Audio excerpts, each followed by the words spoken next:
పెళ్ళైనా పండగైనా వేడుక ఏదైనా పట్టుచీరల ప్రత్యేక వేదిక Varahi silks.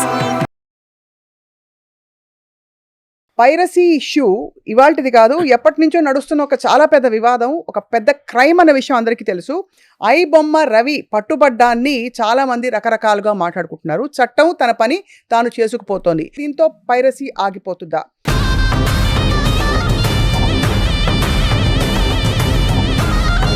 None other than the one and only Ram Gopal Varma గారు ఉన్నారు. ఈ ఇష్యూ వినంగానే మీరు షాక్ అయ్యారా? ఈ బ్యాచ్ అందరూ తను హీరోలో చేసి తన రాబిన్ హుడ్ గొప్ప డబ్బులు ఉన్న వాళ్ళ దగ్గర కొల్లగొట్టి పేదవాళ్ళకి ఇస్తాడు అన్న టోన్లో మాట్లాడుతున్నారు అందరూ. నాకు రాత్రి నుంచి నిద్ర పడట్లే, ఒకటే ఏడుపు. నాకు ఏం చేసాడండి ఆయన, మా పేదల పైలట్ దేవుడు. రూపాయలు వీళ్ళందరూ స్పెక్యులేషన్ ఏంటి దాంట్లో?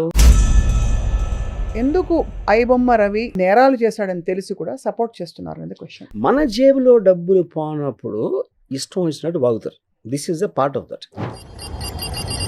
లక్షల కోట్ల మంది చూస్తున్న సినిమాలు తెలిసే చూస్తుంటారు కదా. అవును, పైరేటెడ్ వర్షన్స్ చూసిన వాళ్ళందరూ ఏం చేయాలి? హీరోస్ అందరూ కూడా పైరసీని ప్రోత్సహించకండి, సినిమా ఇండస్ట్రీని బతికించండి అంటారు. పైరసీ అనేది లేకపోతే డబ్బులు ఇంకా ఎక్కువ వస్తాయి. అప్పుడు అంత మార్కెట్ ఉంది తెలిసినప్పుడు ఎవరో కూడా ఐ బొమ్మ రవియో ఇంకోళ్ళు వాడు ఆ రిస్క్ తీసుకుంటారు. సో ఫ్రీగా దొరుకుతుంది అనుకుంటే టెంప్ట్ అవునాడు అని కూడా ఉండడు. ఫస్ట్ కోర్ ప్రాబ్లమ్ సాల్వ్ చేయకుండా ఒక ఐ బొమ్మ రవిని అరెస్ట్ చేస్తే పైరసీ సమస్య ఆగిపోతుందా ఇస్ అ క్వశ్చన్. పైరసీ సమస్య ఆగిపోకపోవచ్చు, కానీ ఇప్పుడు ఎవరైనా క్రైమ్ చేస్తే ఎక్స్ట్రాడిషన్ ట్రీటీ ఏదో మీరు పట్టుకూడి కోసం 2-3 వేలు కోసం సంపాదించడం ట్రై చేస్తే ఈ ప్రొడ్యూసర్ నాకు కోర్టులో ఉండే బ్లాక్ మనీ అంతా సంపాదిస్తారు, వాళ్ళకి మిమ్మల్ని చూసి ఏడుపు. పైరసీ చేసేసారు కాబట్టి అక్కడ కలెక్షన్స్ తగ్గిపోతాయి అనేది కరెక్టా? పైరసీ అంటే ఇంకోటి చెప్తాను మీకు. పైరసీలో సినిమాలో ఇండస్ట్రీ వాళ్ళు చాలా ఎక్కువ మంది చూస్తారు, నేను కూడా చూస్తాను. అది చెప్పరు, నేను చెప్తాను అంతే. మొన్న ప్రెస్ మీట్ లో కూర్చున్న వాళ్ళందరూ చూసి ఉంటారా? అందరు చూసుంటారు. నిజంగా implication of watching these pirated movies, అది వాళ్ళకు కూడా నీ సినిమా, నీ మొబైల్లో, నీ సిస్టంలో పైరేటెడ్ మూవీ గనక నువ్వు చూసినట్టు నిర్ధారణ అయితే నీకు ఫైన్ లేదు, నీకు శిక్ష పడుతుంది అంటే గానీ ఇది ఆగదు. ఈజ్ క్రైమ్ అన్నప్పుడు అక్కడ వస్తుంది ఎఫెక్ట్. అక్కడ డెఫినెట్లీ ఎఫెక్ట్ ఉంటుంది. దాని ఇంప్లికేషన్ అప్లికేషన్ ఎంత ఈజీ అవుతుంది అనేది. సో ఇప్పుడు ఐ బొమ్మ రవి మీకు కళ్ళు ఎదురకుండా కనపడితే ఏం చెప్తారు వర్మ గారు మీరు? రాజమౌళి గారు హనుమంతుని గురించి, హనుమంతుడు ఏం చేయలేదని చేసిన ఒక కామెంట్, మరి హనుమంతుని వల్ల ఇలా రాజేంద్ర ప్రసాద్ గారు అన్న సందర్భాన్ని పురస్కరించి చేసిన ఆ వ్యాఖ్యపై ధార్మికవాదులు, సనాతన ధర్మాన్ని నమ్మిన వాళ్ళందరూ చాలా ఆగ్రహంగా మండిపడుతున్నారు. దాని మీద మీ ట్వీట్ చూశాను. So what is your point? నాకు దేవుడి మీద నమ్మకం లేదు అని చెప్పటానికి హక్కు ఉంది, నాకు దేవుడిని నమ్ముతానని చెప్పడం కూడా హక్కు ఉంది. అప్పుడు రాజమౌళికి ఇచ్చినంత సక్సెస్, రాజమౌళికి ఉన్నంత వెల్త్, రాజమౌళికి ఉన్న ఫేమ్ చెప్పేవాళ్ళు ఎవరికన్నా ఒక 1000th వర్షన్ ఉంటుందా? హర్ట్ అయిపోయారు, చాలా హర్ట్ అయినట్టు యాక్ట్ చేస్తారు. ఏమి హర్ట్ అవరు.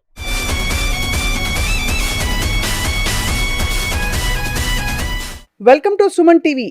పైరసీ ఇష్యూ ఇవాల్టిది కాదు, ఎప్పటి నుంచో నడుస్తున్న ఒక చాలా పెద్ద వివాదం, ఒక పెద్ద క్రైమ్ అన్న విషయం అందరికీ తెలుసు. ఐ బొమ్మ రవి పట్టుబడ్డాన్ని చాలా మంది రకరకాలుగా మాట్లాడుకుంటున్నారు. చట్టం తన పని తాను చేసుకుపోతోంది. ఇంతకీ ఇంత పెద్ద నెట్వర్క్ ఆఫ్ క్రైమ్స్ ఎలా చేశాడు ఇమ్మాడి రవి అనే ఈ వ్యక్తి? అండ్ దీని వెనకుండే కారణాలేంటి? దీనికి మరి నిజంగా పరిష్కారం వస్తుందా? దీంతో పైరసీ ఆగిపోతుందా? ఈ ప్రశ్నలకి సమాధానం ఇవాళ none other than the one and only Ram Gopal Varma గారు ఉన్నారు సుమన్ టీవీ స్టూడియోస్లో. Welcome to Suman TV sir. Hi. So ఈ ఇష్యూ వినంగానే మీరు షాక్ అయ్యారా? The magnitude of the whole issue. I think it's because film industry connection ఉంది కాబట్టి obviously it will be highly publicise. But దీని వలన ఆగుతుందా అనేది separate question. And also I'm not very sure ఎలాంటి సెక్షన్స్ కింద తనని తీసుకున్నారు, దాని వ్యాలిడిటీ బియాండ్ ద పబ్లిసిటీ ఉందా లేదా అని కూడా I'm not very sure. But నాకు ఫ్యాసినేషన్ ఏంటంటే, apart from what he has done, ఈ బ్యాచ్ అందరూ అండ్ తను హీరోలో చేసి తన రాబిన్ హుడ్ గొప్ప డబ్బులు ఉన్న వాళ్ళ దగ్గర కొల్లగొట్టి పేదవాళ్ళకి ఇస్తాడు అన్న టోన్లో మాట్లాడుతున్నారు అందరూ. Whole internet is full of that. అంటే టోటల్ థింగ్ ఒక simple thing, it's a property. Film అనేది ప్రాపర్టీ. ఆ ప్రాపర్టీ ఎవరిదో, ప్రొడ్యూసర్ ఎవరో చేశారు, అది అతను తీసుకెళ్ళి వేరే వాళ్ళకి ఇచ్చాడు. Without the producers consent. In the context of that is technically A crime. కానీ ఇక్కడ ఏంటి, ఏ వెబ్సైట్లో వచ్చింది, అది ఎవరు పెట్టారు, ఎక్కడ హోస్ట్ చేశారు, ఎవరెవరు డైరెక్ట్గా ఇన్వాల్వ్ అయి ఉన్నారు, ఇదంతా ఒక maze that will only happen in the investigation. ఏం చేయగలుగుతారు అనేది. కరెక్ట్. ఇప్పుడు వీళ్ళు ఎంత కన్విక్షన్తో చెప్తున్నారంటే, ఇప్పుడు ఏంటి ఇక్కడ ఫస్ట్ మన వీడియో ఏం చూసాను నేను, మీరు టికెట్లు రేట్లు పెంచుతున్నారు, పాప్కార్న్ ఎక్కువగా అమ్ముతున్నారు, అదేమి చేయరు, ఐబామ్ని ఎందుకు అరెస్ట్ చేస్తారు అంటే, whole point of A free economy. ఇప్పుడు సినిమా అనేది, ఇప్పుడు 500 కోట్ల సినిమా, 5 కోట్ల సినిమా, 50 లక్షల సినిమా ఎలా మీరు సేమ్ మెజర్ చేస్తారు? సో మ్యానుఫ్యాక్చరర్ ఇప్పుడు ఈ కప్పు నేను తయారు చేసాను అనుకోండి, ఈ కప్పు నాకు 1000 రూపాయలు అని చెప్తా. Whether the consumer will feel it or not, it is his choice. అంతే కదా. ఏదైనా సరే మీరు ఇప్పుడు ప్యాంట్ ఉంది, maybe you might get it for 50,000 or 5,000. అది ది పర్పస్ ఆఫ్ దాంట్లో ఆడు బ్రాండ్ చేశాడా, ఆడేదో ఏదో ఆడు స్పెషాలిటీ అనుకున్నాడా, కొనేవాడు ఫీల్ అవుతున్నాడా లేదా అనేది, this is how the whole eco system works in the context. మీరు సినిమా ఒక్కదాన్ని ఐసోలేట్ చేసి, cinema also is made with money, made with effort, made with time, made with reputations. ఇవన్నిటికీ వాళ్ళు ఏదో ఎందుకు అనుకున్నారు దీని ప్రైస్ ఇది. అప్పుడు ఆ ప్రైస్కి జనాలకు అది నచ్చలేదు అనుకోండి, చూడరు. ఇప్పుడు వీళ్ళ ఆర్గ్యుమెంట్ ఎలా ఉందంటే, బంగారం చాలా ఖరీదు, అందుకని బంగారు షూ ఎవరైనా దొంగిలిచ్చేస్తే ఆడి దగ్గర తీసుకుందాం ఫ్రీగా, అంత ధర పెట్టాడు, అందుకని అది దొంగిలించడం కరెక్టే అన్నట్టు ఉంది. అలా వాళ్ళ బేసిక్ ఆర్గ్యుమెంట్ ఎవరెవరైతే సపోర్ట్ చేస్తున్నారు. Right. So I think, general bottom level, piracy is ఒక మనిషికి సహజంగా వాడికి కావాల్సిన బెస్ట్ చీపెస్ట్గా కోరుకుంటాడు. ఇప్పుడు ఆ రోజుల్లో నేను వీడియో లైబ్రరీ ఉన్న రోజుల్లో VHS క్యాసెట్లో వచ్చేది, లేకపోతే తర్వాత CDలు ఇలాంటివన్నీ వచ్చాయి. సో ఫ్రీగా దొరుకుతుంది అనుకుంటే టెంప్ట్ అవ్వనాడు అనేవాడు ఉండడు ఫస్ట్. అవును. ఇక్కడ కాంప్లెక్సిటీ ఏమొస్తుందంటే, ఇప్పుడున్న దాంట్లో 100 కోట్లు రెమ్యునరేషన్స్ తీసుకుంటున్నారు, ఇన్ని కోట్లు అంటే ఇంటే మీకు ఒక క్రేజ్తో పాటు ఒక జలసీ పెరుగుతుంది. ఇప్పుడు వాళ్ళ ఆర్గ్యుమెంట్ ఎలా ఉంది, కోట్లు ఇచ్చేస్తున్నారు, మాకేమో టికెట్ రేట్లు పెంచేస్తున్నారు, డబ్బులు పెరిగిపోయినాయి అని. కోట్లు ఎందుకు ఇస్తారు ఎవరికైనా? అతనికి మార్కెట్ ఉంటే ఇస్తారు, అడగటానికి ఎవరైనా అడగచ్చు, అంతేనా? కానీ ఇచ్చేవాడు కదా, ఇచ్చేవాడు క్యాలిక్యులేషన్ కదా మాట్లాడేది.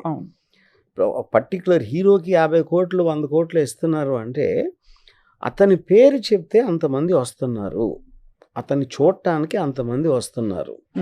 ఆ వచ్చిన దానితోటి వీళ్ళు సినిమాకి ఎంత అయిందని ఆ 2 ఎడిషన్ చేసి మినిమం రికవరీ ప్రీవియస్ సినిమాలు ఆడిన దాన్ని బట్టి మీకు ఒక క్వాంటమ్ వస్తుంది.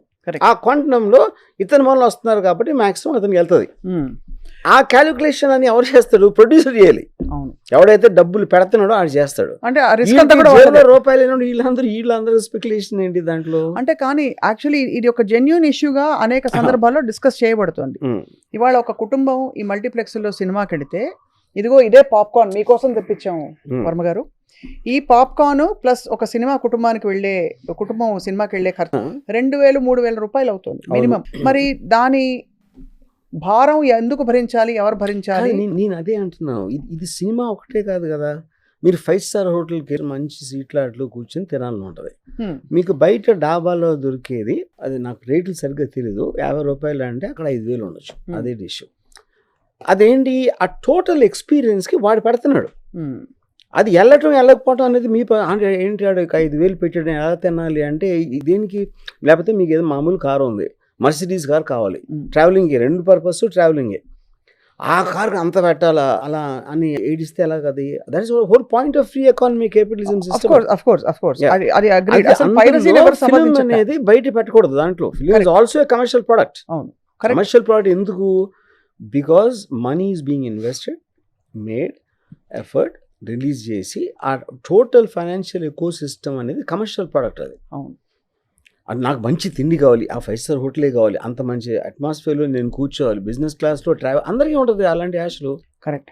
అయితే పాయింట్ అగ్రీడ్. అయితే నా పాయింట్ ఒకటే, ఇప్పుడు రాబిన్ హుడ్ మంచివాడా కాదా, మనకి ఒక కాన్ఫ్లిక్ట్లో ఉన్నాం. కరెక్టా? మీరు మీ దృష్టిలో మంచివాడా కాదా? అలాగే పుష్పరాజ్, గ్రేట్ స్మగ్లర్ పుష్పరాజ్. ఇప్పుడు రాబిన్ హుడ్ కాంటెక్స్ట్ ఏంటి, గొప్పోళ్ళని చంపేసి వాళ్ళ దగ్గర డబ్బులు దోసుకుని బేదోళ్ళకి ఇస్తాడు. గొప్పోడు అవ్వటం వాడు నేరమా? అది ఇప్పుడు మనం ఆలోచించలా. గొప్పడు అవడానికి రీజన్ ఉంటుంది. ఇప్పుడు దీనికో more than anything else social ఆస్పెక్ట్లో కమ్యూనిజంలో ఏం చెప్తే అందరూ సమానమే, కానీ అవును. యాక్చువల్ రియాలిటీ అందరూ సమానం కాదు. కాదు కాదు అప్పుడు వాడి స్వార్థంతో వాడికి ఉన్న దానితో ఆడేదో ఎక్కువ కష్టపడ్డాడు, ఎక్కువ తెలివి ఉందో, ఎక్కువ ఏదో ఉంది, అన్నిటితో చేసి వాడు కూడా సంపాదించుకున్నాడు. ఆ తారతమ్యాలు ఉన్నప్పుడే మీకు మోటివేషన్ వస్తుంది, మీకు కాంపిటీషన్ వస్తుంది. That is how society advances. అది తెలుసుకునే కమ్యూనిజం అనేది వెళ్ళిపోయింది, అంతరించిపోయింది దాని మూలన.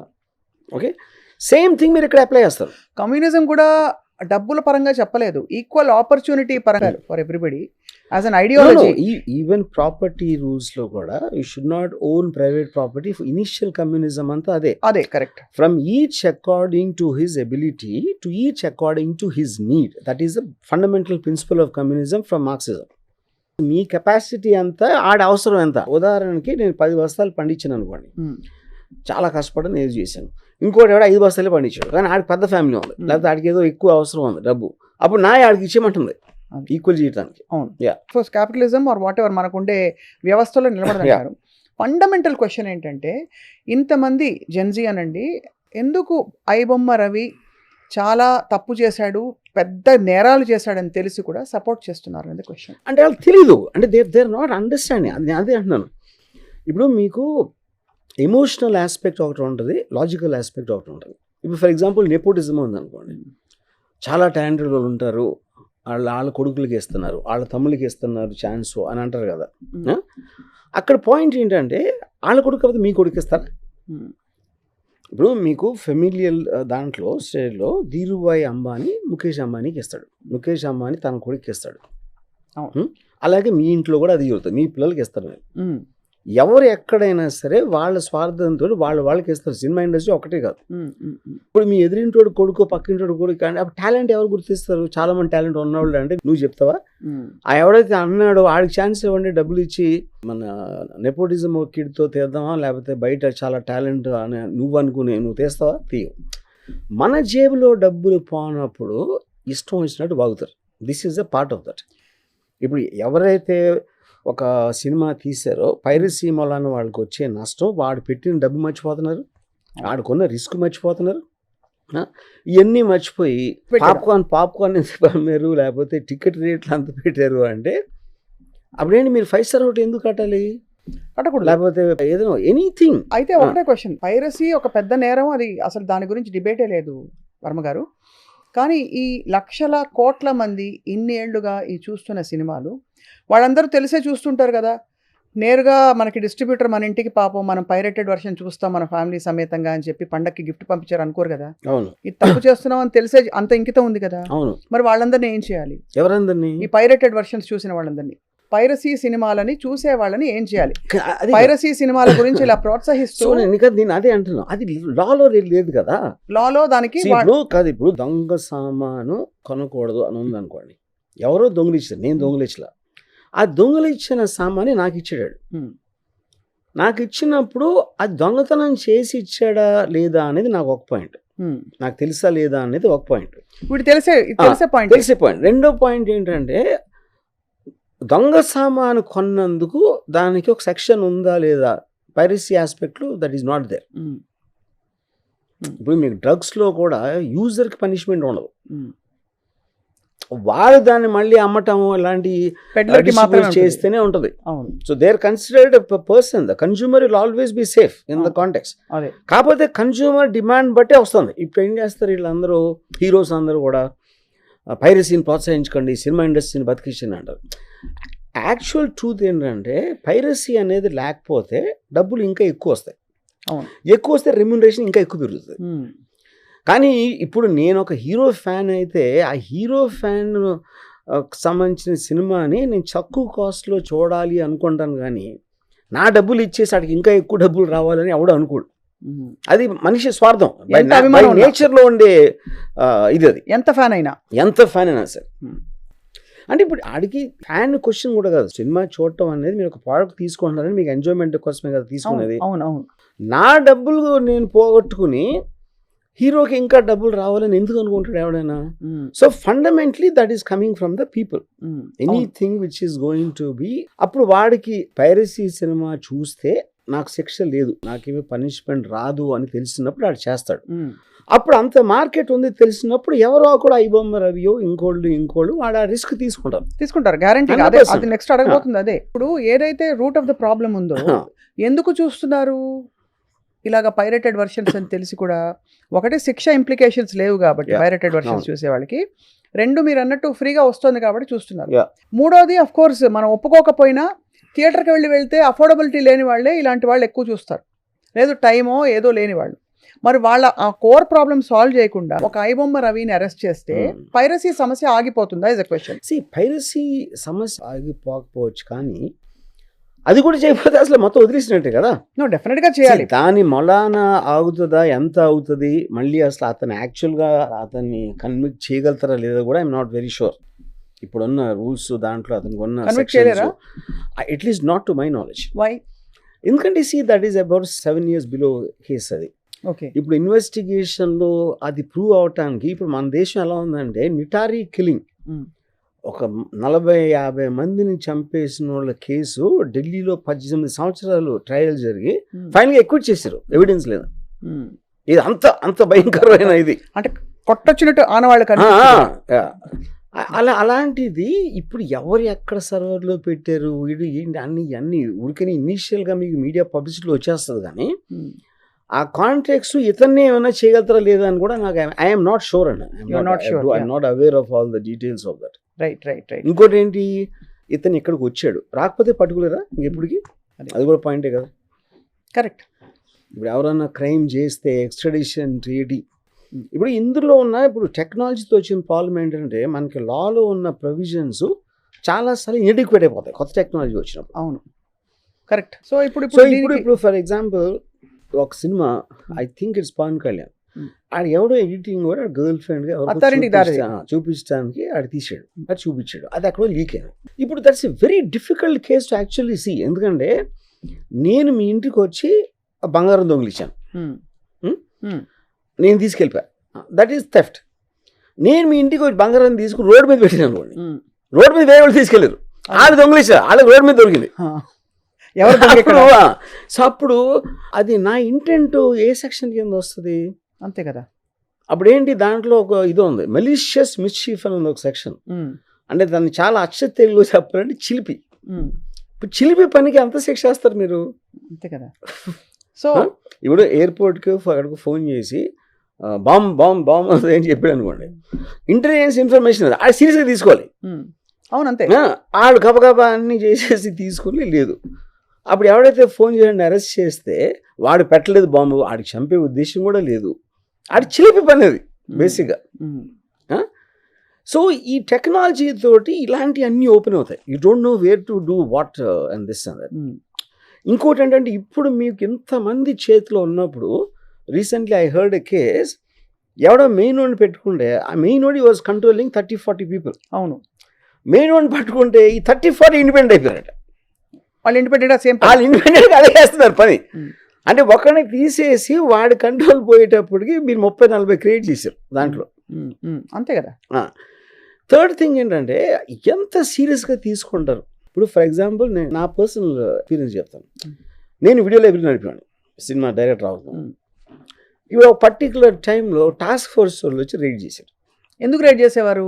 Video piracy. అదే వీడియో పైరసీ కోసం. పైరసీ కాబట్టి మీకు పైరసీ ఆఫ్ కోర్స్ అని నా దగ్గర ఒక 500 క్యాసెట్స్ సీజ్ చేశారు. వీళ్ళు సెంట్రల్ ఫోర్స్ అంటే సిటీకి, అక్కడ వెళ్ళి పంజాగుట్ట పోలీస్ స్టేషన్లో కేసు రిజిస్టర్ చేసి అప్పగిచ్చారు నన్ను, ఇంకొక 5-6. అక్కడ ఇన్స్పెక్టరు ఏదో మీరు పట్టుకూడి కోసం 2-3 వేలు కోసం సంపాదించడం ట్రై చేస్తే ఈ ప్రొడ్యూసర్ నాకు కోర్టులో ఉండే బ్లాక్ మనీ అంతా సంపాదిస్తారు, వాళ్ళకి మిమ్మల్ని చూసి ఏడుపు. ఇన్స్పెక్టర్ అన్నాడు ఇది మీతోట. ఇప్పుడు technically what we did is crime. అవును, కానీ అతని హ్యూమన్ బీయింగ్గా అతని పాయింట్ ఆఫ్ వ్యూలో అతనికి నా మీద ఎక్కువ సింపతి ఉంది.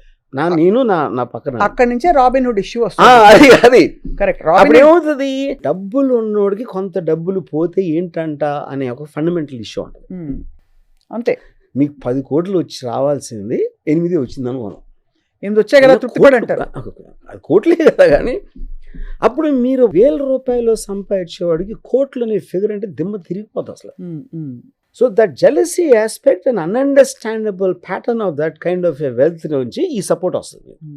ఇంకోటి ఏంటి, ఇప్పుడు ఐబొమ్మని వాడుకుని ఆ అడ్వర్టైజ్మెంటా లేకపోతే కరస్పాండింగ్ వేరే బెట్టింగ్ యాప్ ఇలాంటివి సంపాదిస్తే ఆ డీటెయిల్స్ నాకు అర్థం అవ్వవు కదా. నాకు ఫ్రీగా ఇస్తున్నాడు, నాకు కావాల్సింది నాకు ఫ్రీగా ఇస్తున్నాడు, నా దగ్గర డబ్బులు తీసుకోకుండా. అవును, అది వాడు చూస్తాడు, కానీ వాడు ఇంకా ఏం చేస్తున్నాడు అనేది ఎవరికి అర్థమవుతుంది? 100%. అండ్ ఇక్కడ జరుగుతున్నది ఏంటంటే ఈ ప్రేక్షకులందరూ ఆదరించబట్టే ఇతను అక్కడ ఇంప్లికేషన్ లేదు కాబట్టే ఇతను ప్రొసీడ్ అయిపోయి ఎన్ని సినిమాలు చేయగలిగాడు. సో ఇప్పుడు ఆ ప్రేక్షకులందరికీ ఏ విధమైన అకౌంటబిలిటీ లేకుండా ఇతన్ని పట్టుకోవడం వల్ల రేపు ఇంకొక రవి తయారవ్వడని ఏం గ్యారంటీ? ఉన్నారు, తయారవ్వాల్సిన అవసరం లేదు, రెడీగా ఉంటారు. See that is a very easy thing to do. Piracy అనేది మీకు టెక్నాలజీ అడ్వాన్స్ అవుతున్న కొద్దీ ఇలాంటి ఆపటం అనేది ఇంపాసిబుల్. ఇప్పుడు ఫర్ ఎగ్జాంపుల్ నా కేసు ఉంది అనుకోండి, మార్ఫింగ్ ఏదో చేశాను అని పెట్టారు, ఫోటోగ్రఫీ ఇలా చేశాను. ఇప్పుడు మీరు ఇంటర్నెట్లో చూస్తే ఏ వీడియోస్ మార్ఫింగ్ తప్ప వేరే లేవు అసలు వీడియో. అంతే. అవును, మీరు ఎవరిని పట్టుకుంటారు, ఎక్కడ పట్టుకుంటారు, ఎవరి మీద కేసు పెడతారు. That becomes a part of life after some time. అవును. సో పైరసీ అనేది 30 years నుంచి ఉంది. With the invention of the video cassette, VHS video cassette time నుంచి ఉంది పైరసీ. అది ఇంకా part of the eco system లాగా తీసుకోవాలి. ఇప్పుడు ఐబొమ్మ రవి దొరికి కొంచెం నాయిస్ వస్తుంది, కానీ ఆ టెక్నో ఇప్పుడు ఇంకో పాయింట్, ఇప్పుడు ఇక్కడ పట్టుకున్నది హైదరాబాద్ వచ్చాడు, హైదరాబాద్ రాకపోతే ఎప్పుడు పట్టుకోలేమనే కదా అర్థం. అంతే, అది కరెక్ట్. అలాంటప్పుడు ఇది నేర్చుకుని చేసేవాడు ఎవరు రాదు, మళ్ళీ అది లెసన్ నేర్పుతుంది ఇప్పుడు చేసింది. అంతే, ఈసారి ఇండియా రాకుండా చూసుకుంటారు. అంతే. ఎందుకంటే ఇది ఐబొమ్మ 1 అని ఇంకోటి ఏదో స్టార్ట్ అయిపోయిందట. ఇప్పుడు మీకు పెద్ద టెర్రరిస్టులు ఎక్స్ట్రాడిషన్ ట్రీటీ ఉంటుంది, ఇంకొక కంట్రీలో ఉన్నాడు, సిటిజన్షిప్ అక్కడ చేసాడు అది. ఇక మీ జ్యూరిస్డిక్షన్ రావడానికి కూడా ప్రాబ్లం వస్తుంది. ఇప్పుడు పెద్ద దావుద్ ఇబ్రాహింలు ఇలాంటి క్రిమినల్స్ కూడా మీకు ఎక్స్ట్రాడిషన్ ట్రీటీ లేదు కాబట్టి అంత సివియర్ క్రైమ్స్ చేసిన కూడా మనం తీసుకోవడం ఇంకో కంట్రీ నుంచి. దీన్ని ఆయన తీసుకొస్తాం. అఫ్కోర్స్ మిలియన్స్ ఆఫ్ పీపుల్ చూస్తారు, and it definitely as a substantial, especially పెద్ద సినిమాలకి చాలా నష్టం వస్తుంది దీనివల్ల. బికాజ్ యాంటిసిపేషన్ ఉంటుంది, ఎక్సైట్మెంట్ ఉంటుంది. కాబట్టి మిడ్ రేంజ్ లో సినిమాలు ఎవడు కేర్ చేయకపోవచ్చు అంత. కానీ ఇంకొక ఆర్గ్యుమెంట్ కూడా చెప్తాను వర్మ గారు, ఇది కేవలం డబ్బులు ఆదా చేసుకోవడానికో 300-400 రూపాయల టికెట్ డబ్బులు లేదు, టైం లేదనో ఇంకో కారణంతో ఫ్రీగా వచ్చిందనో చూడడం కంటే ఇప్పుడు థియేట్రికల్ ఎక్స్పీరియన్స్ అన్నది ఒక పెద్ద అన్డినయబుల్ ఫ్యాక్ట్. మరి అది ఇప్పుడు బాహుబలి సినిమాని మనం సెల్ ఫోన్లో చూడడానికి ఒక పెద్ద స్క్రీన్ మీద చూడడానికి తేడా ఉంది. సో పైరసీ చేసేసారు కాబట్టి అక్కడ కలెక్షన్స్ తగ్గిపోతాయనేది కరెక్టా? You can't measure the element, ఎంతమంది చూస్తారు అనేది ఇంపాసిబుల్ థింగ్. ఎలా తెలుస్తుంది ఇది? ఎందుకంటే ఇది అకౌంటబిలిటీ లేదు, దానికి ఒక ఇది లేదు. కాబట్టి పైరసీలో ఎంతమంది చూస్తారు అని ఎవరైనా క్యాలిక్యులేట్ చేయటం అనేది ఇంపాసిబుల్ అది. అవును. ఇంకా పైరసీ అంటే ఇంకోటి చెప్తాను మీకు, పైరసీలో సినిమాలో ఇండస్ట్రీ వాళ్ళు చాలా ఎక్కువ మంది చూస్తారు, నేను కూడా చూస్తాను. ఎందుకు చూస్తారా? చాలా సినిమా చూస్తాను పైరసీలో. ఎందుకు చూస్తానంటే నాకు ఏదో కొన్ని చూడాలని ఉంటుంది ఆ పర్టికులర్ థియేటర్కి వెళ్ళి అది ఉండదు. అప్పుడు ఎందుకు చూస్తున్నా, అది క్రైమ్ కాదు కనుక అప్పుడు నాకున్న వెసులుబాటులో నేను చూస్తాను. అంతే, మీకున్న యాక్సెస్, నాకున్న యాక్సెస్ అంతే. సేమ్ థింగ్ ఇండస్ట్రీలో అందరూ చేస్తారు, అది చెప్పడం నేను చెప్తాను అంతే. వాళ్ళు చాలా గర్వంగా చెప్పుకుంటారు పైగాళ్ళు పైరసీ వద్దని. ఎందుకంటే అదేమి నష్టం కలిగించాలని ఉద్దేశం కాదు, వాడికున్న టైం వాడి వాల్యూ. ఎగ్జాక్ట్లీ. అలా అని పైరసీ టైం ఉంటుంది, టైం ఆస్పెక్ట్ ఒకటే. Practical aspect of going to the theatre అంత టైం తీసుకుని పార్కింగ్ చేసి అదన్నీ చేసే బదులు ఇప్పుడు మీకు ఎప్పుడు టైం ఉంటే అక్కడ చూసి కాసేపు ఆల్రెడీ ఏదో టాక్ వింటారు, బాగుందో బాగాలేదో ఏదో సంథింగ్ అదర్. కానీ ఇంతమంది ఉన్నప్పుడు ఎవరెవరు ఎలా చూస్తారు అనేది impossible to come to a reason why they are. కాబట్టి ఎందుకు అడిగానంటే ఇది ఈ టికెట్ల ధరలు వాళ్ళ ప్రొడ్యూసర్ల రిస్క్ కాబట్టి, వాళ్ళు పెద్ద హీరోల మీద డబ్బు పెట్టారు కాబట్టి వాళ్ళు 1000 రూపాయల టికెట్ పెట్టినా అది వాళ్ళ ఇష్టం, వాళ్ళ రిస్క్, వాళ్ళ కర్మ అని చెప్పారు. కానీ టైమ్ అండ్ అగైన్ ప్రభుత్వాలతో టికెట్ల ధర రెగ్యులేషన్ అనే చర్చ వస్తుంది. మనమే ఏ చెప్తున్నాం, బి చెప్తున్నాం, రెండు collide అవ్వట్లేదా? We are neither commercial Nar in favour of being equal and reasonable. So అలాగే రాబిన్ హుడ్ విషయంలో అలాగా చాలా కాన్ఫ్లిక్ట్స్ వల్లనే ఈరోజు పుష్పరాజ్ స్మగ్లర్ సినిమాలో మంచోడా కాదా, అల్లు అర్జున్ కాబట్టి మంచోడని అనుకుంటాం, హీరో కాబట్టి. So we're not able to nail the problem on the head. నేను అది చెప్తున్నా. మారల్ ఆస్పెక్ట్ వేరు, లీగల్ ఆస్పెక్ట్ వేరు. ఆ, లీగల్ ఆస్పెక్ట్ లో ఇప్పుడు ఒకడు ఉన్నాడు, ఆడు దొంగ, కానీ మీకు డబ్బు ఇచ్చాడు, మీకు అవసరం లేదు. మంచి దొంగ. మీకు మీకు మంచి మీకు దొంగ దొంగ సినిమాలో ఉన్నాడు, వచ్చింది. మీ దొంగ మర్చిపోతారు ఇంకా. అంతే. ఎందుకంటే ఇప్పుడు మెజర్మెంట్ మీకేంటి అని చూస్తారు. అవును, లీగల్ ఆస్పెక్ట్ అంటే అది జనరల్ ఆస్పెక్ట్, అది మారల్ ఆస్పెక్ట్ లో మీకు ఇచ్చడా లేదా. రైట్. అప్పుడు ఎవరి దగ్గర ఇప్పుడు ఫర్ ఎగ్జాంపుల్ టెర్రరిస్ట్ ఉన్నారు, నక్సలైట్లు ఉన్నారు, వాళ్ళు they will go against thing to for the pour, అంటే వర్కింగ్ ఫర్ ద పోర్ అనేది పాయింట్. అవును. ఆబ్వియస్లీ పోర్ పర్స్పెక్టివ్ వేరు ఉంటుంది, ఎస్టాబ్లిష్మెంట్ పర్స్పెక్టివ్ వేరు ఉంటుంది. అంతే కదా. లేకపోతే అది లేకపోతే మీకు జనం సపోర్ట్ లేదా లీడర్స్ కూడా అవ్వలేరు కదా. ఫస్ట్ ఆఫ్ ఆల్ అంత ఫాలోయింగ్ ఎట్లా వస్తుంది వాళ్ళకి. అంతే. సో చాలాసార్లు మీరు వీరప్పన్, రాబిన్ హుడ్ అంటారు, లేకపోతే దావుద్ ఇబ్రాహిం అంటారు. రావణాసురులో కూడా మంచి గుణాలు ఉంటాయి అంటాం మనం. ముస్లిమ్స్ కాజ్ టేకప్ చేసినందుకే అప్పుడు రైట్స్ అన్ని అయినాయి 93లో సీరియల్ బ్లాస్ట్. సో ప్రతి ఒక్కడికి ఆడ పర్స్పెక్టివ్ ఉంటుంది. సో అలాగా ఏళ్ళకి ఫ్రీగా ఏ సినిమా వచ్చినా ఫ్రీగా చూసేయచ్చు కాబట్టి ఆటోమేటిక్గా ఐబొమ్మ వాట్ ఎవర్ వాళ్ళు చూస్తారు. సో ఇంటెంట్ ఇస్ ఇంపార్టెంట్ అంటారు.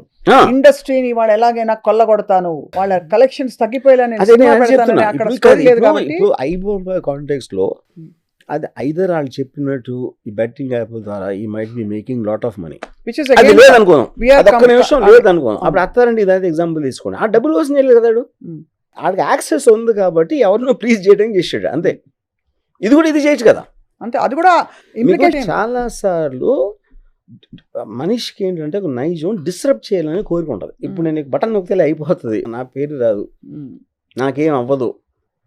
ఇప్పుడు సపోజ్ ఏదో చేస్తే మొత్తం పెద్ద ట్రాఫిక్ జామ్ క్రియేట్ అయిపోతుంది పవర్ నాకు ఇచ్చాడు అనుకోండి, దేవుడు దెయ్యం ఎవరో చేసేవాళ్ళు 9 out of 10 మంది ఉంటారు జస్ట్ కిక్స్ కోసం అంతే. ఆ ట్రాఫిక్ అమ్మ వీడికి ఏమి రాదు, బట్ ఏదో చేసే పవర్ఫుల్ పని అని సునకానందం ఉంటుందని వితౌట్ ఎనీ బెనిఫిట్. సునకానందానికి ఇప్పుడు మీకు మీమ్స్ చేస్తారు, లీడర్ని, ఫిల్మ్ స్టార్స్ని, వాళ్ళకి ఏమొస్తుంది సరదా అంతే.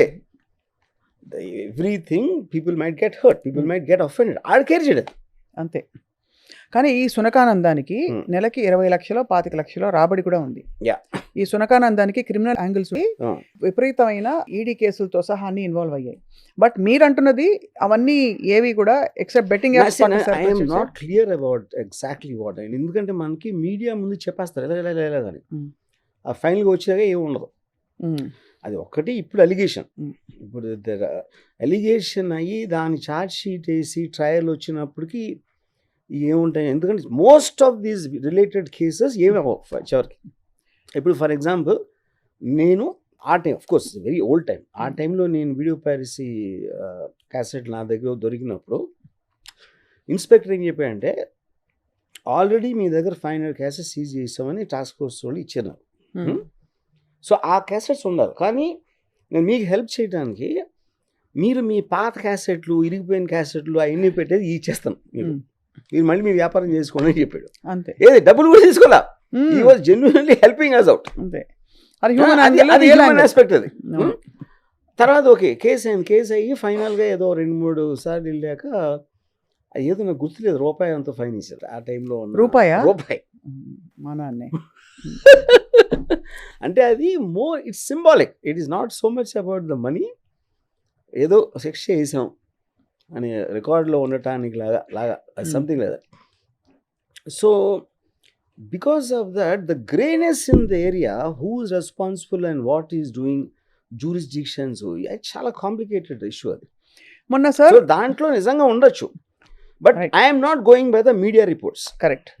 Obviously I mean but it's do think ఇప్పుడు దానాయక్ అనే ఒక ఎన్కౌంటర్ కాప్ మీద మిడ్ డే కవర్ పేజ్లో 100 crore మ్యాన్ అని పెట్టాడు. 100 crores దొరికింది మనకి, అది 1 month నడిపే స్టోరీ. తర్వాత ఛార్జ్ షీట్లో 6,50,000 ఇస్తారు అంతే. 6,50,000. But of course I don't no film ఇండస్ట్రీలో ఎంతమంది దీన్ని చూసి మాకేం ఫరక్ పడదు అనుకుంటున్నారా, గ్రేట్ థింగ్, వండర్ఫుల్, వావ్ అని అనుకుంటున్నారా, ఫిల్మ్ ఇండస్ట్రీ ఇంత పని చేస్తున్నారా అంటారా? నేను చెప్తాను, ఫిల్మ్ ఇండస్ట్రీ వాళ్ళు కూడా వాళ్ళు మనుషులే, వాళ్ళకి జెలసీలు ఉంటాయి. అప్పుడు పక్కోడికి డబ్బులు రాకపోతే మాక్సిమం ఆనందించేది ఫిల్మ్ ఇండస్ట్రీ. సో పక్క హీరో సినిమాకి డబ్బులు రాకపోతే 100% మనుషులు కదా, ప్రతి మనిషికి ఇంకొక మనిషి మీద కుళ్ళు ఉంటుంది. ఆడికన్నా నాకన్నా వాడు సక్సెస్ఫుల్ అయ్యాడు అంటే అది we have to accept that nature. అవును. క్రిటిక్స్ బ్యాడ్ రివ్యూస్ ఫిల్మ్ ఇండస్ట్రీలో ఎంజాయ్ చేసినంత ఎవరు చేయడు. కానీ మైకిల్ ముందు ఏం చెప్తున్నారు, రివ్యూవర్స్ చంపేస్తున్నారు అది ఇది అంటే. నా సినిమాకి మంచి రివ్యూ రాయాలి కానీ అందరికీ బ్యాడ్ రివ్యూస్ రాయాలని ఉంటుంది వాళ్ళకి. అవునవును. అది మనిషి నైజం, అదేం తప్పు కదా. నేను selfish and jealous nature of human బీయింగ్ని దాన్ని డిసిప్లిన్ పెట్టడానికే మీకు మొరాలిటీ ఉంటుంది, లీగల్ సిస్టమ్ ఉంటుంది, ఎథిక్స్ ఉంటుంది, సోషల్ ఇవన్నీ ఉంటాయి. కానీ మనిషి బై నేచర్ క్రిమినల్ ఆడు. అవును. క్రిమినల్ అంటే ఏంటి అర్థం? Crime is a legal word. లీగల్లో ఉందా లేదా అనేది పాయింట్. ఇంకొక మనిషి కానీ నేను ఎక్కువ అవ్వాలి, వాడు నాకన్నా తక్కువ అవ్వాలి, నాకన్నా ఎవరు ఎదగకూడదు అనేది fundamental nature of human being. అవును. క్రిమినల్ ఇన్స్టింక్ట్ అన్నీ కూడా దాంట్లోంచి వస్తాయి. అప్పుడు దాంట్లో కొంతమంది ధైర్యం ఉన్నోళ్ళు ఎక్కువ అవుతారు, ధైర్యం లేని వాళ్ళు ఏడుస్తారు. అంతే డిఫరెన్స్. సో నాకు ఒకటి అర్థం కాదు ఏంటంటే, మీరు ఇప్పుడు బొమ్మ బొరుస ఈ మొత్తం వ్యవహారాన్ని మీరు ఈ రైడ్ చేయడం లేకపోతే ఇతన్ని అరెస్ట్ చేయడం దాన్ని సమర్థిస్తున్నారా, ఖండిస్తున్నారా, ఏమంటలేదా? అది మీ జరిగిన ప్రాసెస్ అంతా లీగల్ ఆస్పెక్ట్. అది ఇప్పుడు నా సపోజ్ నేను ఏదో నా ఉద్దేశంలో చెడ్డది కాదు అనుకోను, అప్పుడు నేను వెళ్ళి నా దౌర్జన్యం నా దగ్గర ఉన్న స్ట్రెంగ్త్ తోటి నేను చేశాను, నాకున్న విల్ తోటి దేనితో. అవును. అది by law it's a crime అనుకోండి. I have to go through the process because I'm a social person. I'm living in a society and by living in society by definition you have to follow the norms set. అంతే. Yeah. So you have to follow. Of course. Yeah. Moral aspect వేరు. Moral aspect అంటే ఏంటంటే, ఇప్పుడు ఒకటి చాలా సినిమాలు అంటే ఇష్టం ఒకటి, కానీ వాళ్ళ నాన్నమ్మ డబ్బు ఇరు, వాళ్ళ దగ్గర డబ్బు లేదు ఇయ్యరు. అప్పుడు వాడికి ఐ బొమ్మ ఒక దైవ ప్రసాదంలో వస్తుంది. అప్పుడు వాడి దగ్గరికి వెళ్ళి మీరు అడిగితే ఐ బొమ్మ గురించి ఇంకా దేవుడు అని చెప్తాడు. చాలా మంది ప్రొడ్యూసర్ దగ్గరికి వెళ్ళి అడిగితే ఇది అంటారు, ఎవరైతే ఎఫెక్టెడ్ పార్టీ ఉన్నాడు. Everybody will have a different perspective on this. Yes. And నేను అన్నట్టు నిజంగా implication of watching these pirated movies, అది వాళ్ళకు కూడా నీ సినిమా, నీ మొబైల్లో, నీ సిస్టంలో పైరేటెడ్ మూవీ గనక నువ్వు చూసినట్టు నిర్ధారణ అయితే నీకు ఫైన్ లేదు, నీకు శిక్ష పడుతుంది అంటే కానీ ఇది ఆగదు. అది కరెక్టే కదా point. Seeing the film on piracy is crime అన్నప్పుడు అక్కడ వస్తుంది ఎఫెక్ట్. అక్కడ డెఫినెట్లీ ఎఫెక్ట్ ఉంటుంది. దాని ఇంప్లికేషన్ అప్లికేషన్ ఎంత ఈజీ అవుతుంది అనేది దట్ ఐఎమ్ నాట్ వెరీ. అంటే ఎంతమంది పట్టుకుంటాం? ప్రపంచవ్యాప్తంగా అమెరికా వెళ్ళి అరెస్ట్ చేయారు కదా పైరసీ కోసం, ఇక్కడ లక్షల రేప్ కేసులు కూర్చుంటే. సరే, అవన్నీ పక్కన పెడితే వర్మ గారు మీరు ఇందాక అన్నారు సినిమా ఇండస్ట్రీలో అందరూ పైరేటెడ్ వర్షన్స్ చూస్తారు, అంతేనా? మొన్న ప్రెస్ మీట్ లో కూర్చున్న వాళ్ళందరూ చూసి ఉంటారా? అందరూ చూసి ఉంటారు. అందరూ చూసి ఫర్ షూర్ ఏదో ఒక టైంలో. And that is nothing to do with అవతలకు నష్టం రావడం కాదు, వాళ్ళకి టైం లేకపోవడం. అంతే అంతే. మీకు చేతిలో ఉందండి, ఏదో విన్నారు ఆ సినిమా గురించి, అరే భలే ఇంట్రడక్షన్ సీన్ భలే ఉంది హీరోది, లేకపోతే ఏదో పాట ఏదో బాగుంది, ఫైట్ బాగుంది అని అంటే మీరు టెంప్ట్ అవ్వకుండా ఎలా ఉంటారు చూడటానికి? అంతే. సో బేసికలీ మనం అండం ఏంటంటే intent is important, action is important. ఇక్కడ intent in the moralistic way. Producer ఇదంతా ఫైనల్లీ థెఫ్ట్ కిందకి వస్తుంది కదా. అవును, దొంగతనమే. ప్రాపర్టీని మీరు తీసుకుంటున్నారు, అంతే కదా. అంతే. ఆ కాంటెక్స్ట్ లో మీరు ఆలోచించినప్పుడు మీకు దొరుకుతుంది. ఇప్పుడు నాకు మీరు వచ్చి ఏదో అమ్మారు, నాకు నచ్చింది, అది మీరు దొంగలు ఇచ్చారా, దొంగలిచ్చారా అదేనా అలాంటి నేను ఎందుకు వెళ్తాను, నాకు బాగుందా లేదా అని చూస్తాను, అంతే. 90% అలాగే, 90% అలాగే ఉంటుంది. అది కానీ ఇక్కడ మనం గమనించాల్సిన విషయం ఇప్పుడు ఏంటంటే, మీరు ఎడ్యుకేట్ చేశారు, ట్రై చేశారు అనుకోండి. పెద్ద హీరోకి చెప్పాను ఒకసారి, పైరసీ ఆపండి, ఇండస్ట్రీని చంపకండి అని చెప్తే, ఇండస్ట్రీ బతికించాల్సిన ఉద్దేశం ఏ ప్రేక్షకుడికి ఉండదు, అది వాడి మోటివ్ అవ్వదు. అంతే. వాడికి కావాల్సింది వాడికి ఎంత చీప్గా, ఎంత వాడుకున్న అనుకూలమైన టైంతో వాడు చూస్తాడు. కానీ మీకు ఇంకా డబ్బులు రావని ఆలోచించాడు, ఎవ్వరు కూడా ఆలోచించలేదు. లేరు. మార్కెట్కి వెళ్ళారు, కొన్నారు, ఎవరు చీప్గా ఇస్తాడని కొంటున్నారు మీరు, అంతేగాని ఇది చాలా నాణ్యమైన సరుకు, ఇక్కడ కొంటే వాడికి డబ్బులు వస్తాయి, ఎవరైనా చేస్తారా? ఎవ్వరు కొనరు. పైపెచ్చు మీరు అన్నారు ఇందాక, నేనేమైనా డబ్బులు మీకు ఇస్తే ఎక్కడి నుంచి వచ్చాయని మీరు అడగని, అవసరం ఉంటే తీసుకుంటాను. కానీ ఇక్కడ ఈ విషయంలో ఇవి పైరేటెడ్ వర్షన్స్ చూస్తున్నాం అని క్లియర్ గా తెలిసే చూస్తున్నారు అందరూ. అంటే ఇది దొంగ సరుకు, ఇంకా ఒక స్టెప్ ఎక్కువ కాదు. మీరు చాలా ఇప్పుడు పైరేటెడ్ వర్షన్ అంటే ఫస్ట్ ఆఫ్ ఆల్ అది బ్యాడ్ హ్యాబిట్ కాదు, అది డ్రగ్స్ లేకపోతే ఇలాంటిది కాదు అది. అవును, కరెక్ట్. సో అప్పుడు ప్రతి మనిషి వాడికున్న మేరలో వాడు బయటపడకుండా వాడు క్రైమ్ చేయట్లేదు అని అనుకున్నప్పుడు ఈ does lot of things which are morally wrong. అంతే, అది బయటికి చెప్పడం అంతే. కరెక్ట్. Yeah. సో ఇప్పుడు ఐబొమ్మ రవి మీకు కళ్ళు ఎదురుకుండా కనపడితే ఏం చెప్తారు వర్మ గారు మీరు? I think is like anybody else. Market ఉన్నప్పుడు ఇందాక చెప్పాను కదా, ఆ డబ్బుల కోసం అవ్వచ్చు, మిస్చీఫ్ అవ్వచ్చు, ఏదో సరదాగా అవ్వచ్చు, ఏదో దాంట్లో ఐబొమ్మలో 100 మంది ఉంటారు. అది నేను చెప్పేది. వాళ్ళు ఇంకా పెరుగుతారు కానీ తగ్గరంటారు. ఒకప్పుడు మీకు గుర్తుందో లేదో, ట్రైన్ ఎక్కి కొన్ని స్టేషన్స్ మధ్య దిగుతూ ఉంటే గోదావరి జిల్లాల వైపు మీకు సీడీలు తెచ్చి అమ్మేవారు. అవును, గుర్తుందా? ఇప్పుడు కూడా అవుతుందో లేదో తెలియదు కానీ దీని ఎక్స్టెండ్ ఆ తర్వాత ఇంకోలాగా మీనింగ్ లేదు. ఇప్పుడు సీడీలు మీనింగ్ లేదు కాబట్టి ఇలా మనకి .comలో వచ్చేస్తున్నాయి, లేదు .org, మొత్తం ఎన్నో ఐ థింక్ 60-70 వెబ్సైట్లు ఈ సైట్ల మీద ఇలా రకరకాలుగా ఇప్పుడు ఆల్రెడీ కొన్ని యాక్టివేట్ అయిపోయాట పోయిన. I'm sure. సో ఇది పరిష్కారం కాదు, ఇది ఒక పర్టికులర్ పాయింట్ మాత్రమే అంటున్నారు. ఇన్ఫాక్ట్ వన్ ఆఫీసర్, నాకు ఆవిడ పేరు తెలియదు, ఆవిడ ఇప్పుడు పైరసీ ఆగిపోతుంది అంటే ప్రేక్షకులు చూస్తున్నంత వరకు ఆగదు. అదే అడుగుతున్నాను ఇందాక నుంచి, అందుకే. కానీ మా ప్రయత్నంలో ఇలా చేస్తూ ఉంటాం అంతే. ఏదైనా సరే డ్రగ్స్ కూడా ఎప్పటి నుంచి అంటున్నావు, 50 ఏళ్ళ నుంచి అంటున్నాం. నార్కాటిక్స్ గురించి నాకు చిన్నప్పుడు బ్లాక్ అండ్ వైట్ రీల్స్ చూపించారు, న్యూస్ రీల్స్. డ్రగ్ ఎఫెక్ట్ ఎందుకు అవుతుంది? ఆగదు. Because anything which has support from the public can never be stop. Yeah. So the public should now, if at all, take moral responsibility and start rejecting. ఎందుకు చేస్తారు? వద్దు, నాకు hit cinema ఇప్పుడు చూపించద్దు అని public మేము చేయట్లేదు కదా, ఇండస్ట్రీలోనే మేమే చూస్తున్నాం. చూసినప్పుడు it is not possible. Resist the temptation. అంతే. ఇప్పుడు నేను ఈ మధ్యన ఒక యాక్టర్తో మాట్లాడాను. యాక్టర్ నేను చూసానండి, అదే చెప్తాడు ఒక సినిమా గురించి. నేను ఏదో పబ్లిక్గా అతని సినిమా గురించి ఏదో మాట్లాడతా, I saw it in movie rules ఏదో పెట్టాను. అది తీసాడు. ఎందుకంటే మనమే ఒప్పుకోకూడదు కదా, మనం కూడా చూస్తామని అంటున్నాడు. అది everybody is a human being, అది తెలుసుకోవాల్సింది ఫస్ట్. అందరూ పైరసీ సినిమాలు బికాజ్ అది అంటే డ్రగ్స్ లాంటి ఒక ఘోరమైన నేరం కాదు కాబట్టి it is just a convenience అంతే. But it is costing the industry a lot. So definite గా ఇది పైరసీ అనే సమస్యని ఖచ్చితంగా ఖండిస్తున్నాం. కానీ కాస్టింగ్ ద ఇండస్ట్రీ అంటే main point, you have to look at how to stop it at the source which is the consumer. అది అవ్వదు. అది ఎందుకు అవ్వదంటే, మీరు ఇప్పుడు అమెరికా లాంటి చోట కూడా ఒక పర్టికులర్ టైంలో కొన్ని డ్రగ్స్ని ఒక 2-3 years బ్యాక్ అన్లీగలైజ్ చేశారు. Because they realize they can't stop it. Recreational drugs అని పెట్టేదాన్ని. అంతే. So anything which has from the public cannot be stopped. And ఒకవేళ పాప్కార్న్ ధరలు పెరిగిపోతున్నాయని మొత్తుకుంటే, ఆ మొత్తుకుంటున్న వాళ్ళు ప్రభుత్వాలు సినిమాకి వెళ్ళిన ప్రతి పౌరుడికి ఒక పాప్కార్న్ ప్యాకెట్ ఇస్తామని చెప్పి సప్లై చేయడం బెటర్ అంటారు.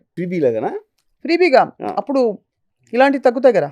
ఇంకోటి, popcorn is got related to producer వేరు, పాప్కార్న్ వేరు, థియేటర్ వేరు, ఇవన్నీ వేరే బిజినెస్ వర్టికల్స్. అవును, అంతే. అర్థమవుతాం. అన్ని కలిపి సినిమా అని చెప్తారు అందరూ. అంతే. ఇక్కడ హిట్ అవుతుంది మాత్రం, అంటే ఇక్కడ బాగా దెబ్బ తింటున్నది మాత్రం ప్రొడ్యూసర్ అంటారు. Especially big films, highly anticipated films first 3 days 4 days అదే ఫస్ట్ వీకెండ్ ఉండదు. దాంట్లో ఎక్సైట్మెంట్ ఉంటుంది కాబట్టి టికెట్ దొరకట్లేదా, టైం లేనోడా వాళ్ళు విపరీతంగా చేస్తారు. అది ఇప్పుడు చాలా ఒక పిచ్ లాజిక్ ఇస్తాను వర్మ గారు. సపోజ్ కొన్ని చోట్ల సినిమా యాక్సెస్ లేదు, రిలీజ్ కూడా కాలేదు, కాబట్టి వాళ్ళు ఎలాగో సినిమా చూడరు. ఫర్ ఎగ్జాంపుల్ ఎన్ఆర్ఐలు. ఇప్పుడు అమెరికాలో అన్ని సినిమా రిలీజ్ అవుతున్నప్పటికీ కొంచెం టైం పట్టచ్చు, రిలీజ్ కాకపోవచ్చు. అప్పుడు వాళ్ళు ఎలాగో చూడరు కాబట్టి వాళ్ళ టికెట్ ఎలాగో నష్టం కాదు కాబట్టి. ఇక్కడ మెయిన్ పాయింట్ ఏంటంటే, that decision has to be taken by the rightful owner of the property. అంతే, అది పాయింట్ అక్కడ. అది కొనటానికి డబ్బులు లేవు కాబట్టి నా బంగారం షాప్ బంగారం ఇచ్చేస్తానని అదే చెప్తున్నాను. That is between the guy who's has it. ఆ డెసిషన్ అది, వేరే డెసిషన్ కాదు. సో ప్రొడ్యూసర్లే ముందుకు వచ్చి ఫలానా ఏరియాస్లో నా సినిమా రిలీజ్ కావట్లేదు కాబట్టి, ఈ సినిమా రిలీజ్ అయ్యి ఎలాగో 4 రోజుల్లో ఓటీటీ మీద వచ్చి అందరు చూసుకుంటారు కాబట్టి, ఈలోగా ఆత్రంగా చూస్తున్న వాళ్ళకి ఇదిగో పైరేటెడ్ కాదు, లెజిటిమేట్ వర్షన్ మీకు ఇస్తున్నాను అని చెప్పి ఇచ్చేయడం బెటర్. లెజిటిమేట్ అని ఇప్పుడు మీకు పర్ఫెక్ట్ క్వాలిటీతో ప్రింట్ వస్తే ఇంకా లెజిటిమేట్కి దానికి ఏం సంబంధం? అప్పుడు మళ్ళీ మీకు దీంట్లో వచ్చేస్తుంది, ఎవడు తక్కువకి వేస్తున్నాడు, ఎవడు క్వాలిటీ బెటర్గా ఉంది, అదే అక్కడ. అంతే, అదే కదా. Eventually want the best. So మీరు ఇప్పటికి చెప్పలేదు బొమ్మ బొరుసా. బిఫోర్ వి కన్క్లూడ్, బొమ్మ బొరుసా అంటే which side of the coin? అంటే అది చెప్తున్నాను. I told you the origins and the basic effect of it. అది. సో దాని తర్వాత అదే చెప్తున్నా, లీగల్ మిస్టేక్ ఇది. Legally it is wrong, which I think he should face for whatever he faces. I don't know. Yes, moral ఆస్పెక్ట్లోకి వెళ్ళొద్దు అసలు. అది వెళ్ళకూడదు, because so many people are involved, Yeah. So many grey areas, Yeah. So many answers లేని questions ఉన్నాయి కాబట్టి. Right Varma garu, as always crystal క్లియర్గా ఉంది. పాప్కార్న్ తింటారా మీరు? నో. Yes, thank you. మీ సినిమాకి వెళ్ళినప్పుడు పాప్కార్న్ తింటారా అసలు? సినిమాకి వెళ్ళింది తింటారా? Only in films. ఓకే. అయితే ఇది అడక్క మానలేకపోతున్నాను. రాజమౌళి గారు హనుమంతుని గురించి, హనుమంతుడు ఏం చేయలేదని చేసిన ఒక కామెంట్, మరి హనుమంతుని వల్ల ఇలా అయింది, విజేంద్ర ప్రసాద్ గారు అన్న సందర్భాన్ని పురస్కరించి చేసిన ఆ వ్యాఖ్యపై ధార్మికవాదులు, సనాతన ధర్మాన్ని నమ్మిన వాళ్ళందరూ చాలా ఆగ్రహంగా మండిపడుతున్నారు. దాని మీద మీ ట్వీట్ చూశాను. So what is your point? See the point, నాకు దేవుడి మీద నమ్మకం లేదు అని చెప్పటానికి హక్కు ఉంది, నాకు దేవుడు నమ్ముతానని చెప్పడం కూడా హక్కు ఉంది. రాజ్యాంగ ప్రకారంగా. కంట్రీ అవును. Constitution article 25. దాంట్లో ఇప్పుడు ఆ పర్టికులర్ దాంట్లో ఆ సందర్భంలో ఏదో ప్లే అవ్వలేదు అని చెప్పి తనకున్న బాధతోటి, because you work so hard to make that moment happen, అది వర్కౌట్ అవ్వలేదు కాబట్టి దాంట్లోంచి వస్తుంది. ఎందుకంటే మీరు ఇప్పుడు ఉదాహరణకి ఏదో సినిమా నాకు బ్లాక్ అండ్ వైట్లో వదిలేదు, దేవుణ్ణి తిట్టేస్తాడు కోపంతో, లేకపోతే దీవార్లో అమితాబ్ బచ్చన్ గుడ్ టెంపుల్లోకి వెళ్ళి తిడతాడు, నేను ఎంత చేసినా కూడా నాకు చేయలేదు, ఏదో నిందాస్తుతి అంటారు. రామదాసు, భక్త రామదాసు పాడిన కీర్తనలు విన్నారా మీరు? సో ఇప్పుడు ఇక్కడ తనకు ఇంటర్నల్ దాంట్లో ఇది తన ఆనెస్టీ, తన వర్క్ అంతా పెట్టుకుని ఇలా అని ఫాదర్ ఇలా అన్నారు, నా వైఫ్ ఇలా అంది అని ఏదో అన్నాడు. అది కంప్లీట్గా మర్చిపోయి ఏ సందర్భంలో అన్నాడు, దేవుని ఇలా అనేస్తాడా, దేవుని అలా అంటాడా, అదొక పాయింట్. రెండో పాయింట్, దేవుడి మీద నమ్మకం లేదు అని చెప్పాడు, బయటికి చెప్తున్నాడు. ఇది అదే తన లోపల దెయ్యం కాదు కదా చెప్పాడు. అవును. అప్పుడు రాజమౌళికి ఇచ్చినంత సక్సెస్, రాజమౌళికి ఉన్నంత వెల్త్, రాజమౌళికి ఉన్న ఫేమ్, ఇది ఏ మనిషి వీళ్ళు చెప్పేవాళ్ళు ఎవరికన్నా ఒక 1000th వర్షన్ ఉంటుందా? లేదు. అప్పుడు దేవుడు రాజమౌళి ఎందుకు సపోర్ట్ చేస్తున్నాడు నమ్మకపోయినా? అంటే ఇప్పుడు దేవుడికి నాస్తికులు ఏంటి ఎక్కువ ఇష్టమా? అదొక పాయింట్. లేదా దేవుడు కేర్ చేయడా, నోట్ చేసి కూడా ఎవరెవరు ఏమంటున్నాడు, అతను వేరే పనులు బిజీగా ఉండి. నా ఉద్దేశం ఇది అంత జలసి, రాజమౌళి కొన్ని ఎక్స్ట్రాడినరీ ఫేమ్ అండ్ సక్సెస్ చూసి ఇప్పుడు ఇందులో ఎవరు ఫీల్ అవ్వాలి చెప్పండి అసలు? యాక్చువల్గా కన్సర్న్ పార్టీస్, హీరో ఉన్నాడు మహేష్ బాబు, లేకపోతే డిస్ట్రిబ్యూటర్లు కొనకు పెద్ద పెద్ద ప్రైసులకి రైట్లు కొంటున్నారు, వాళ్ళందరికీ కొంత ప్రాబ్లం ఉండదు. ఎందుకంటే రాజమౌళి టాలెంట్ చూస్తున్నాడు, రాజమౌళి పర్సనల్ నమ్మకం గోడ ఉన్నాడా లేదా అనేది వాళ్ళకి అవసరం లేదు. రేపు పొద్దున్న వచ్చే ఎక్స్ట్రాడినరీ ఓపెనింగ్స్లో పీపుల్ కూడా కేర్ చేయరు, రాజమౌళి ఏమన్నాడు ఏమన్నది. కేర్ చేసేవాళ్ళు ఎవరండి? ఊరికనే నోరు అడిగిన టైం పాస్ లాగా నోరు పారేసుకుని ఉంటారు. చాలా మంది వీడియోలు పెట్టారు, చాలా మంది భక్తులు హర్ట్ అయిపోయారు, చాలా పర్సనల్ గా హర్ట్ అయిపోయారు. హర్ట్ అయినట్టు యాక్ట్ చేస్తారు, ఏమి హర్ట్ అవ్వరు. సో అయితే దేవుడికి ప్రాబ్లం. అందరికీ నాకు ఒకే క్వశ్చన్, మీకన్నా ఎక్కువ రాజమౌళి ఎందుకు ఇచ్చాడు? మీరేమో పొద్దున్న లేచి 10 సార్లు పూజలు చేస్తే పూజ చేయని వాడికి అంత డబ్బులు వెల్త్ ఇచ్చాడు దేవుడు, మీరు అప్పుడు దేవుడికి వెళ్ళి కంప్లైంట్ చేయరు కదా ఇదేంటని? అవును, అదే నా క్వశ్చన్. సో అది కాబట్టి దేవుడు ఇస్ ఫైన్, మీరు పెట్టిన ట్వీట్ లో Rajamouli is fine, God is fine. So may I read out this in the context of all the venom being spewed by the so-called believers on SS Rajamouli, they should know that being an atheist in India is not a crime. Article 25 of the Constitution protects the right to not believe. So he has every right to say he doesn't believe as much as the venom spewers right, basically to say they believe, okay? So despite him not believing in God, God gave SS Rajamouli 100 times more success. Yeah. So either God loves atheists more than believers, God doesn't care, or maybe God isn't there sitting with a notepad taking notes on who believes and who doesn't.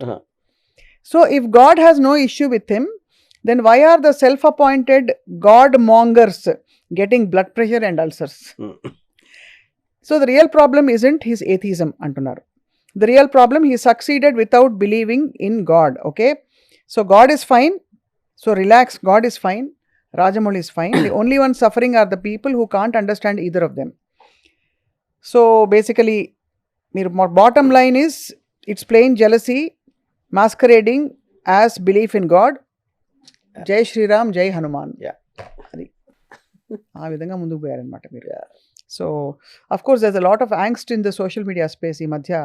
దేవుడి పేరు చెప్పి చాలామంది అదొక livelihood అయిపోయింది చాలామందికి. దేవుడి పేరు చెప్పి కంటెంట్ చేసి భక్తులందరినీ తిప్పుకుంటున్నావు, వ్యూస్ వస్తున్నాయని చెప్పి ఆ ఎమోషన్ని రగిలించడం ఒక ఇది. కానీ ఏం ఎమోషన్ రగిలిస్తున్నారో వాళ్ళ విచక్షణకు వదిలేయాలి అంతే. So that is that Ram Gopal Varma garu. As always iBomma topic ఇప్పుడు ఇంకా it's burning and hot among all the people watching ఏం జరుగుతుందని చెప్పి.